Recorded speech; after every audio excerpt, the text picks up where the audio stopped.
오늘 말씀 고린도전서 13장 8절부터 13절까지 말씀입니다. 사랑은 언제까지나 떨어지지 아니하되 예언도 패하고 방언도 그치고 지식도 패하리라. 우리는 부분적으로 알고 부분적으로 예언하니 온전한 것이 올 때에는 부분적으로 하던 것이 패하리라. 내가 어렸을 때에는 말하는 것이 어린아이와 같고 깨닫는 것이 어린아이와 같고 생각하는 것이 어린아이와 같다가 장성한 사람이 되어서는 어린아이의 일을 버렸노라. 우리가 지금은 거울을 보는 것과 같이 희미하나 그때에는 얼굴과 얼굴을 대면하여 볼 것이요. 지금은 내가 부분적으로 하나 그때는 주께서 나를 아신 것 같이 내가 온전히 알리라. 그런즉 믿음, 소망, 사랑 이 세 가지는 항상 있을 것인데 그 중에 제일은 사랑이라.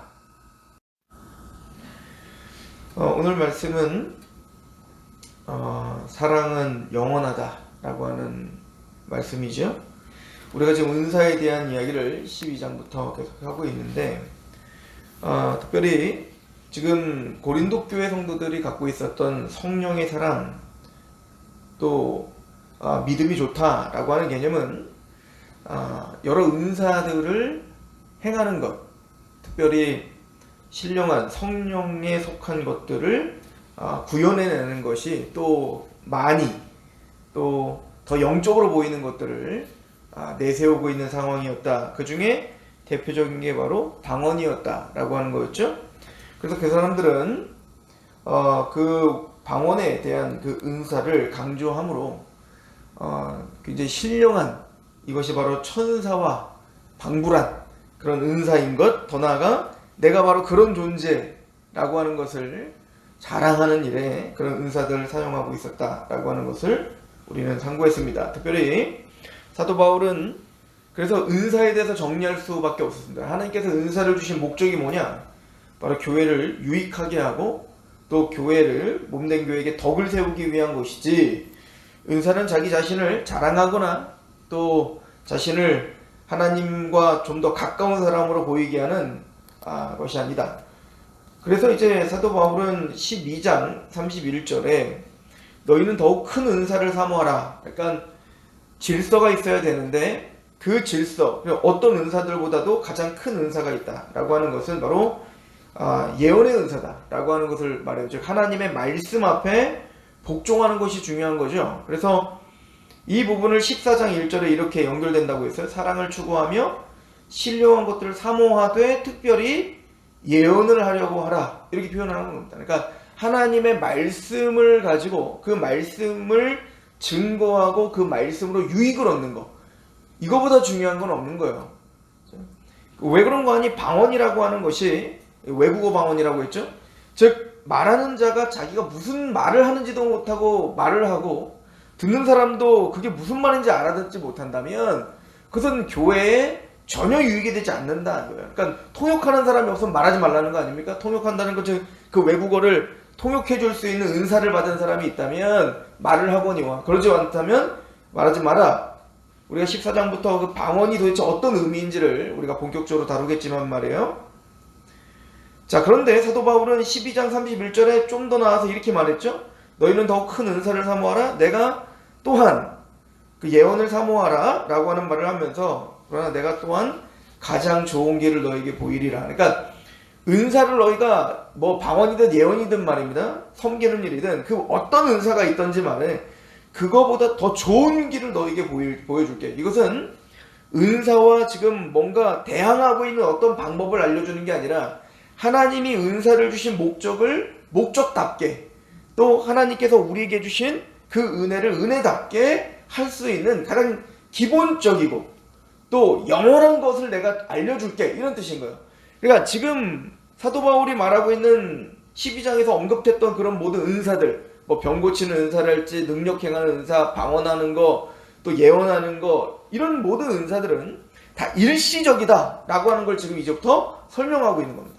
그것들은 일시적으로 하나님께서 주신 은사들이지 그게 영원한 것이 아니다 이거예요. 그러니까 그게 본질적인 게 아니다 얘기를 하고 있는 겁니다.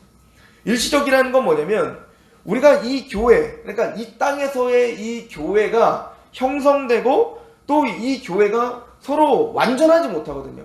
교회는 완전하지 못한 사람들끼리 모였기 때문에 하나님의 복음과 하나님의 말씀, 즉 예언의 은사를 더 사모하라고 한 것처럼 하나님의 계시의 말씀을 전달하고 그 말씀을 적용하며 그 말씀 안에서 하나 된 것 뿐이지, 여전히 우리는 부족하다고요. 여전히 우리는 이 땅에서 부분적이란 말이에요. 그것을 보완해주고 서로 협력하게 하고 서로 하나 되게 하기 위한, 그래서 하나님의 교회를 세우기 위해서 일시적으로 우리에게 허락한 것들이 바로 은사들인 겁니다. 그러나 그때가 오면, 물론 이 부분을 교단마다 조금 다르게 해석할 수는 있어요. 저 보수적인 데에서는 이때는 바로 성경이 완성될 때다 라고 말을 하면서, 이제 8절에 사랑은 언제까지나 떨어지지 아니하되 예언도 패하고 방언도 그치고 지식도 패하리라. 우리는 부분적으로 알고 부분적으로 예언하니 온전한 것이 올 때라고 말할 때, 어떤 분들은 이 온전한 것이 올 때가 성경이 완성될 때다. 그러므로 오늘은 방언도 없고 예언도 없고 이런 거다.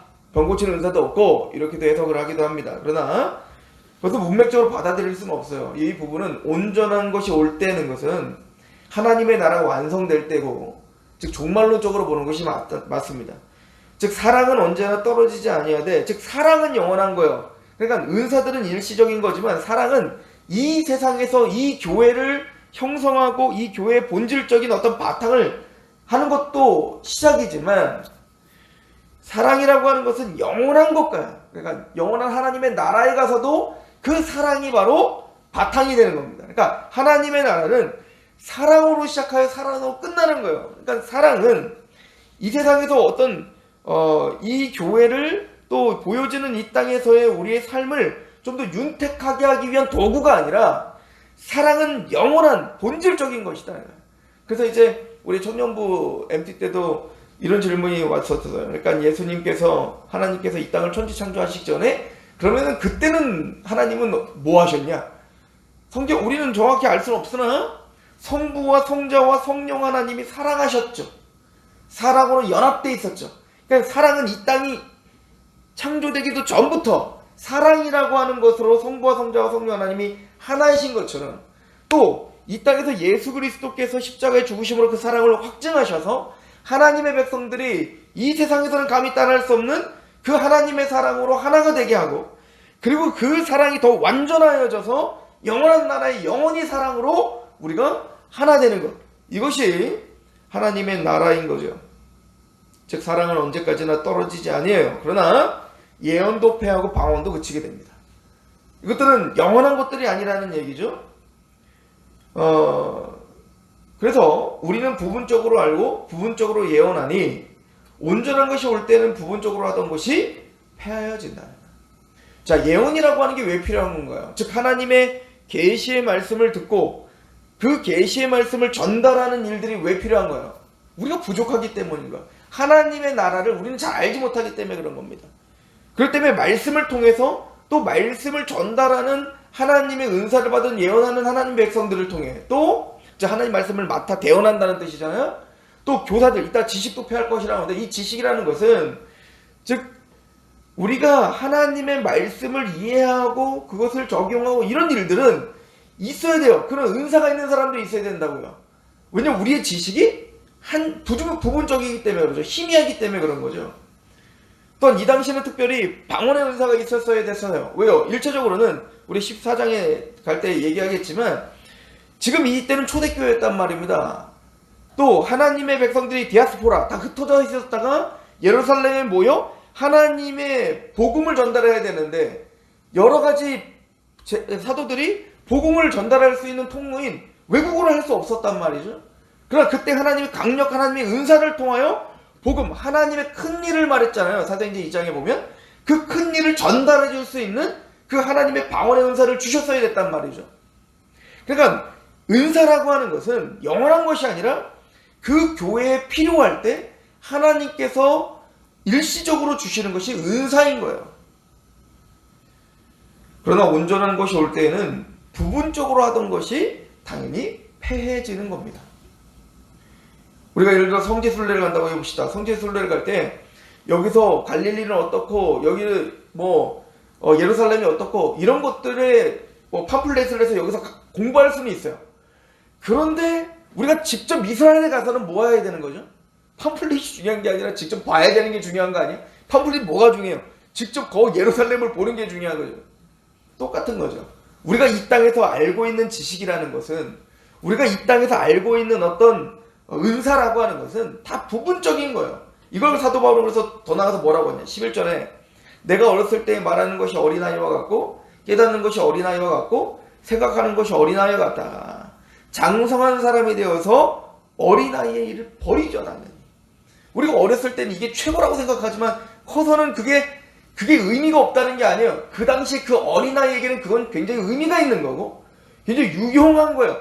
그러나 커서는 그것이 나에게 더 좋은 게 뭔지 알아요. 더 큰 게 뭔지 알아요. 인생이 뭔지 알기 때문에 이것을 지금까지 갖고 있지 않죠. 이거 버리는 겁니다. 마찬가지로 우리가 주님을 만나는 그날 우리의 지식은 완전해질 것이고 우리는 하나님의 것들을 모든 걸 알고 있고 우리는 다 장성하게 성장할 것이라는 거예요. 12절에 우리가 지금은 거울을 보는 것처럼 희미하나 그때에는 얼굴과 얼굴을 대하여 볼 것이요 지금은 내가 부분적으로 아나 그때는 주께서 나를 아신 것 같이 내가 온전히 알리라 라고 말합니다. 특별히 이게 고린도 지역이 굉장히 값어치가 있는 청동거울을 생산하는 곳이었다고 해요. 그래서 이제 그 청동거울을 갖고 지금 얘기하는 겁니다. 청동거울이 오늘날 우리가 보는 이런 거울이 아니죠. 청동거울이기 때문에 아무리 고가의 잘 만든 청동거울이라고 해서 희미하게 보이는 거예요. 형태가 지금처럼 보이는 거울이 아니라고요. 그러다 보니까 청동거울을 통해서 우리 얼굴을 보면 이게 뭔가 왜곡돼 보인단 말이죠. 그러니까 우리가 오늘날 우리가 여기서 알고 있는 지식이라고 하는 것이 하나님이 물론 하나님의 나라에 대해서 또 하나님에 대해서 우리에게 알려주시죠. 뭘 통해서? 하나님은 계시를 우리에게 완성하여 그 말씀을 우리에게 또 예언자들을 통해 또 교사들을 통해 또 목사들을 통해 우리에게 전달을 해준다고요. 또 각자의 모든 은사들을 통해 그 말씀을 수종들 수 있는 모든 은사들을 통해 우리에게 계속 끊임없이 알려주신다. 그러나 우리가 인정해야 될 것은 우리가 알고 있는 건 부분적이라는 거예요. 우리가 알고 있는 건 희미한 겁니다. 그렇죠. 예수님에 대해서 우리가 주님을 생각만 해도 이렇게 좋은데 주님을 배울 때는 얼마나 좋겠습니까? 라고 하는 것 같아요. 특별히 사진을 보는 것과 실물을 보는 것과 다른 거예요. 내가 정말 사랑하는 사람을 사진을 통해서 보면서 그 사람을 생각하고 그 사람에 대해서 우리가 말하는 것도 가능해요. 그리고 그 사진이 굉장히 존귀하고 가치가 있어요. 그런데 그 사진 속에 있는 내 사랑하는 사람을 직접 만나는 거라고요. 직접 만나서 만지고 또 끌어안고 같이 바라볼 수 있는 것과 사진을 보는 것과는 전혀 다른 거죠. 똑같은 거예요. 우리가 지금 성경을 통해서 배우고 있는 것, 또 이 가르쳐지는 것, 우리가 감격하고 있는 것들이 희미한 것들인 거예요. 이 희미한 것으로 말미암아도 이렇게 하나님이 사랑스럽고 예수님이 만나고 싶고 그 영광스러움이 기쁜데 주님을 만날 때야 그 기쁨이 얼마나 크겠는가. 우리는 부분적으로 알고 부분적으로 우리 이해할 뿐입니다. 그러나 그날이 오면 얼굴과 얼굴을 대하여 보는 날, 직접적인 만남이 있을 겁니다. 하나님과 예수 그리스도와 말이죠. 그때는 우리가 지금 자랑하고 있는 나는 뭐 예언의 은사를 갖고 있습니다. 나는 뭐 지식의 은사를 갖고 있습니다. 나는 방언의 은사를 갖고 그게 무슨 필요가 있냐 이거예요. 영원한 것이 아니다. 그러나 그때까지 우리에게 남아있는 게 있다 이거예요. 그런즉 믿음과 소망과 사랑은 영원하다. 이렇게 말하라고 해요. 믿음은 영원합니다.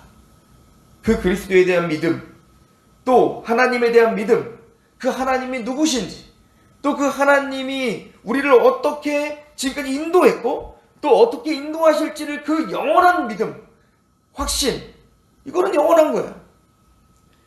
더 나아가 소망이 영원합니다. 우리가 하나님의 나라에 가서 그분을 다 안다고 하여 우리에게 소망이 없는 게 아니라 영원히 소망은 유지되는 거예요. 왜? 그분은 너무나 크신 분이기 때문에 그 하나님이 우리에게 주시는 그 은혜에 대한 그 소망은 더욱더 커지게 될 것이고 그 하나님의 나라에 대한 그 기쁨과 그 소망은 더욱더 넓어지게 될 거예요. 그리고 사랑은 더욱더 커지게 될 겁니다. 영원히 커지게 될 거예요. 사랑이 식는 법이 없을 겁니다. 십자가의 그 사랑, 우리에게 시작된 그 사랑이 더욱더 커질 거예요. 하나님 나라 가면 사랑이 이제 식는 게 아니에요. 우리가 결혼을 한 다음에 그 뜨거움이 사라지는 것처럼 하나님에 대한 사랑이 식어지는 게 아니에요. 그 하나님을 알면 알수록, 그 무한하신 하나님, 그 하나님을 아는 지식이 있으면 있을수록 우리의 사랑은 더욱더 커지게 될 것입니다. 그러므로 믿음과 소망과 사랑은 이 땅에서 국한된 것들이 아니에요. 우리에게 시작했던 믿음, 또 그 십자가를 통해서 우리에게 보여준 그 하나님의 나라에 대한 소망, 그리고 오늘도 내가 미쳤었던 하나님을 위해 미쳤고 내가 정신이 온전해서 너희들을 위해서 정신이 온전하다 했던 사도 바울이 그렇게 살 수밖에 없었던 하나님의 사랑이 나를 강권하시도다. 마음을 다하고 뜻을 다하고 목숨을 다하고 하나님을 사랑하는 그 사랑은 끝이는 게 아닌 거야. 영원한 거야. 그래서 더 값어치가 있는 거야. 우리에게 영원히 우리가 가지고 할 것, 그것이 바로 믿음과 소망과 사랑이다. 그러니까 사도 바울은 지금 무슨 얘기하는 겁니까? 우리가 자랑할 것은 은사가 아니에요. 우리가 값어치를 둬야 될 것은 은사들이 아닌 거예요. 우리의 믿음, 하나님에 대한 확신, 또 그 나라에 대한 소망, 또 하나님에 대한, 또 이웃에 대한 그 사랑, 이것이 우리의 근간이다. 그 중에 제일은 뭐라는 거예요? 사랑이다. 왜일까요? 믿음과 소망의 근간이 사랑이기 때문에 그래요. 믿음도 사도 바울이 갈라디아에 뭐라고 하죠? 사랑으로 역사하는 믿음이에요. 하나님의 사랑이 역사하여 믿음이 생긴 거고요. 그 사랑이 우리를 강권하고 소망하게 하는 거예요. 그래서 사도 바울은 소망에 대해서 로마서 5장 5절에도 소망이 우리를 부끄럽게 하지 아니하면 우리에게 주신 성령으로 말미암아 하나님의 사랑이 우리의 마음에 부음받음이니 라고 말하고 있는 거예요. 그러므로 믿음과 소망 중에, 소망과 사랑 중에 제일은 사랑이라 라고 말하는 거죠. 이것을 12장 31절 내가 또한 가장 좋은 길을 너희에게 보여줄게. 너희가 무엇을 자랑하며 살아야겠는가? 우리가 무엇을 감격하며 살아야 되겠는가? 교회는 무엇이 근간이어야 되겠는가? 가장 좋은 길이 무엇인가? 사도 바울은 우리에게 이렇게 이야기를 하고 있는 것입니다. 기도하겠습니다. 하나님 아버지 너무나 감사합니다.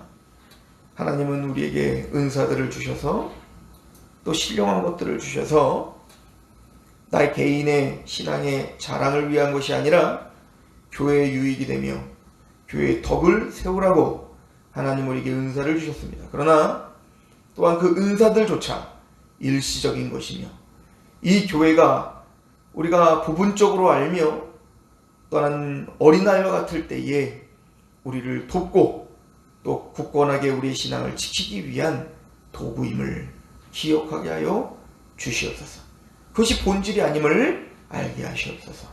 본질은 믿음과 소망과 사랑이며 하나님을 향한 확신, 또 하나님을 향한 소망, 또 하나님을 향한 사랑이 우리의 믿음의 근간임을 알게 하시옵시며 그 중에 제일은 사랑이며 영원할 것임을 알고 우리가 사랑하게 하시옵소서. 예수님의 이름으로 감사하며 기도합니다. 아멘.